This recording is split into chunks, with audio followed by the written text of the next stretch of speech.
Hello everyone. This video will explain how people can recover from mind-body symptoms with reference to my new book, Godmindbody, the Bible, Prophecy, Miracles, and TMS Healing Explained. Available to read for free on my website, robertensor.com, spelled E-N-S-O-R. Or you can buy it in paperback or ebook formats from Amazon at the links in the description below. So mind-body symptoms are real psychologically generated symptoms, sometimes with real biological effects. First of all, I'm not a doctor. I'm a mind body coach, so I can't give you medical diagnoses or anything like that.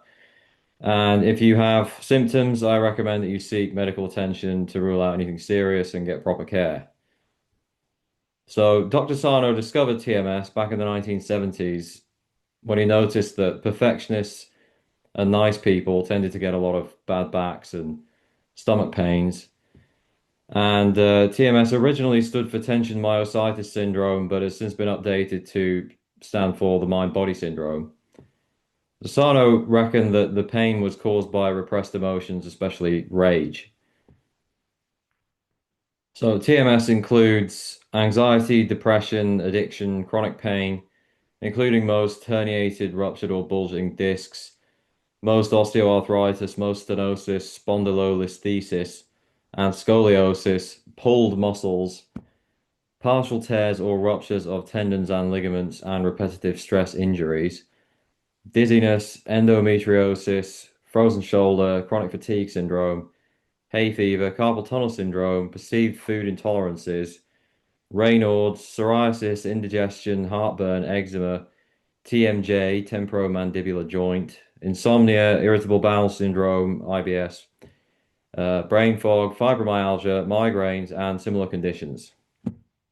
So people have recovered from all of the above with TMS methods.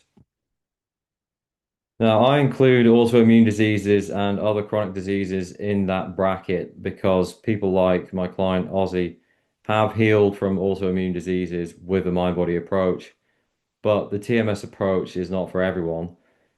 Not everyone can do it, and some people may be better off with conventional therapies.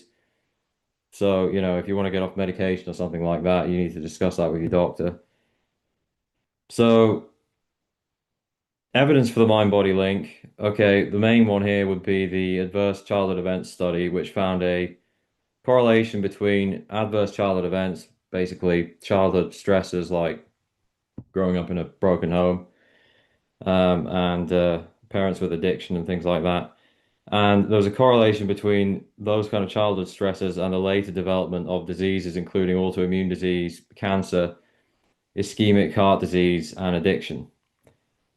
So then there's the boulder back pain study, which tested mind-body therapy versus placebo and found that 66% of chronic pain patients either fully recovered or almost fully healed with the mind-body approach.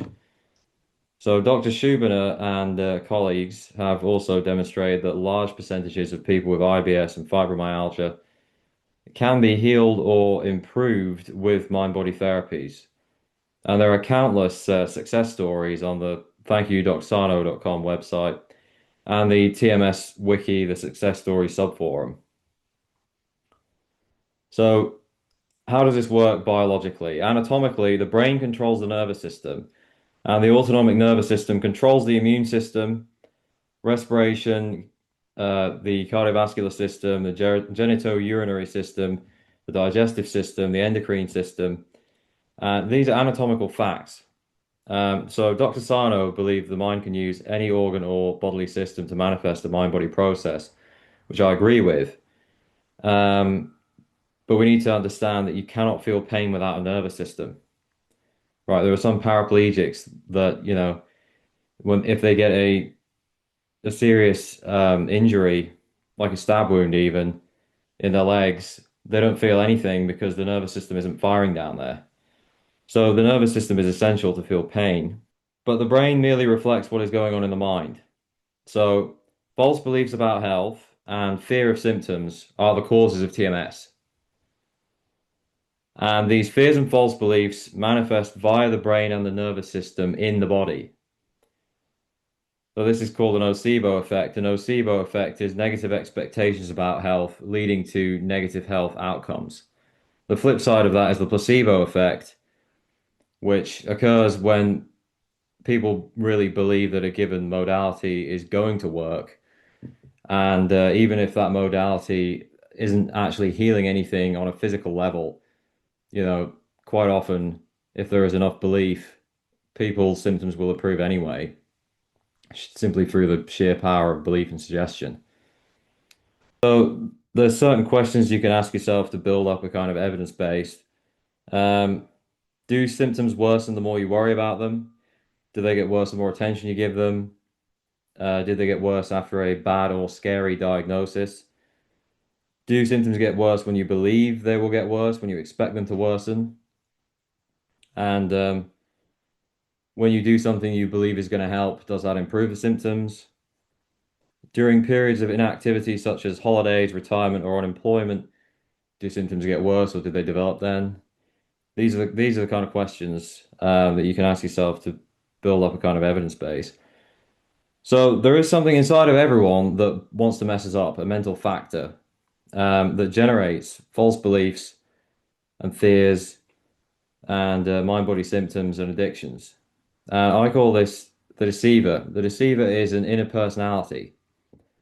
So there's no other way to explain some of the examples that we have in mind-body world, such as why pains are generated at the site of a previously unknown structural abnormality, and then the individual gets medical scans that shows the abnormality. They get a nocebo effect from that, eventually discover Sarno's work and make a full recovery. So because they fully recovered, we know that the abnormality was not the true cause of the symptoms.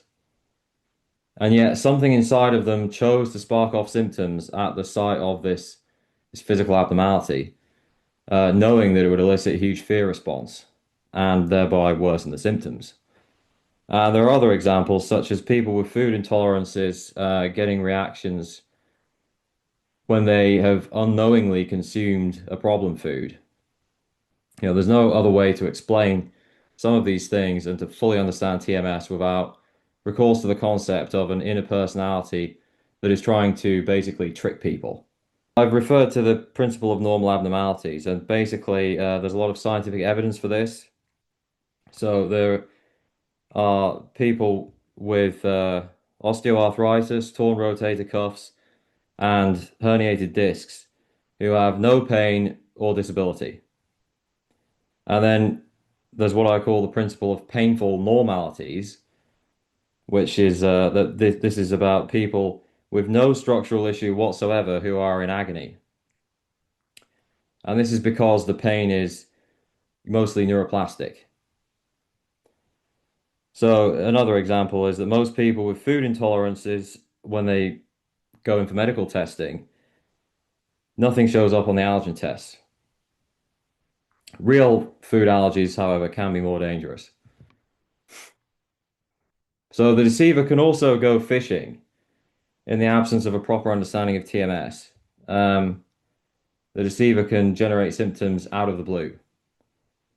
And then if someone takes the bait by believing the deceiver's fearful ideas and going down the rabbit hole, the symptoms can persist and even worsen. So conditioning is a very important concept to understand with TMS. And these conditioning patterns are basically false associations between a stimulus, an activity, or an inactivity, not doing something, with symptoms. So, for example, many people associate consuming lactose with diarrhea and bending with back pain. So, expecting X, Y, Z, whatever it may be, to trigger symptoms then makes it a self-fulfilling prophecy. So, the mind-body solution is that because TMS is caused by fears and false beliefs, people can decide to believe in a full recovery and thereby reverse the root cause of TMS. So, with belief in a full recovery, total conviction, the fear, what if I get worse? I might not recover. These kind of fears get thrown out the window. Um, And as we've seen, those kind of fears actually can contribute to TMS. So the way to be rid of false beliefs is to know the truth, is to learn the truth. This is what Sarno called knowledge therapy. And you can build up this knowledge base based on the evidence, the scientific evidence, your own experience, the symptom history, especially any inconsistencies with the symptoms, and known placebo effects, maybe even medical test results, especially when the scans reveal nothing structurally wrong. And the TMS approach can also be applied to psychological symptoms, basically in the same way. The fear of fear itself can generate anxiety, and expecting psychological symptoms can also generate them and ensure that they persist. And there's a lot of kind of self-diagnosis of mental health problems going on now, um, which is, partly there's all the information on the internet about misinformation about mental health and misinformation about chronic disease, a lot of fear-inducing information that is basically eliciting nocebo response on a mass scale. And that explains why chronic disease rates have gone up tremendously in the last 20, 25 years with the rise of the internet. You combine a kind of already faulty medical paradigm for chronic disease with the internet and all these new devices. So people are getting bombarded with this, faulty, fear-inducing information, and it's just eliciting nocebo responses all over the place. So Dr. Sarno told his pain patients to cease all unnecessary interventions.